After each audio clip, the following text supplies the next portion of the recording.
ओम नमो भगवते वासुदेवाय। साथियों, जैसा कि आप जानते हैं, हम प्रतिदिन श्रीमद् भगवत गीता के कुछ श्लोकों की सरल एवं सहज मूल व्याख्या का प्रयास करते हैं। इसी क्रम में आज प्रथम अध्याय के कुछ श्लोकों की व्याख्या का प्रयास करेंगे। तो आइए शुरू करते हैं।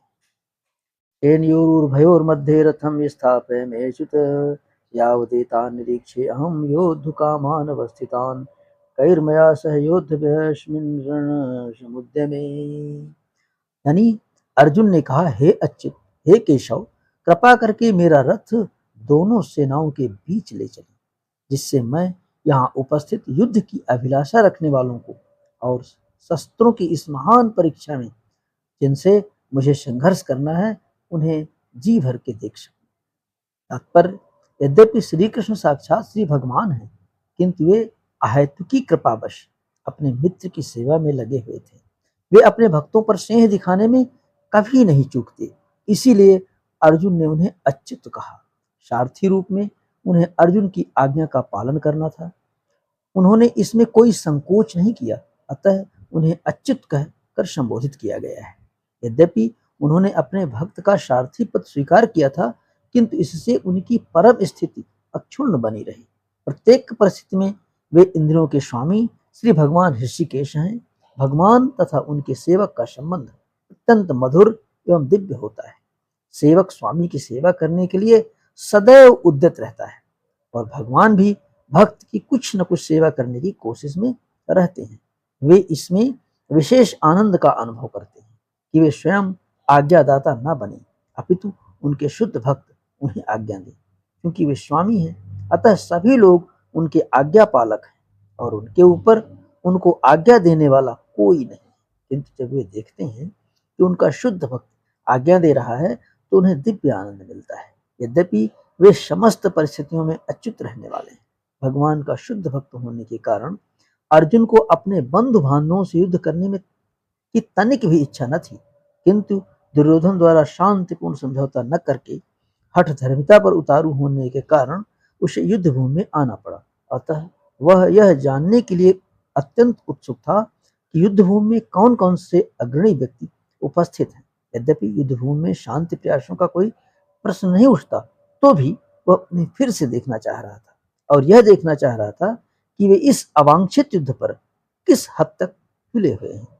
योत्समानान् वेक्षेऽहं यम् एते अत्र समागता, धार्तराष्ट्रस्य दुर्बुद्धेर्युद्धे प्रियचित्तकीर्षवः।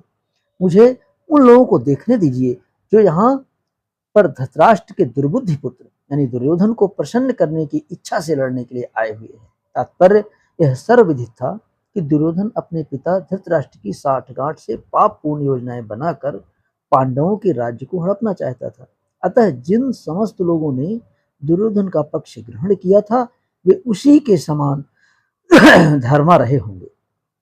अर्जुन युद्ध प्रारंभ होने के पूर्व यह तो जान ही लेना चाहता था कि कौन कौन से लोग आए हुए हैं, किंतु उनके समक्ष समझौता का प्रस्ताव रखने की उसकी कोई योजना नहीं थी। यह भी तथ्य था, वह उनकी शक्ति का जिसका उसे सामना करना था, अनुमान लगाने की दृष्टि उन्हें देखना चाह रहा था।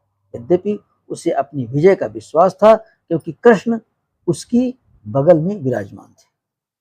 एवं मुक्तो ऋषिकेशो गुडाकेशेन भारत सेनयोरुभयोर्मध्ये स्थापयित्वाम रथोत्तमम्।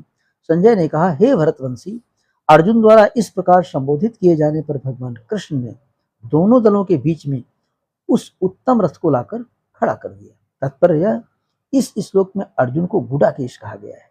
गुडाका का अर्थ है नींद और नींद को जीत लेना। वह गुडाकेश नींद का अर्थ अज्ञान भी है।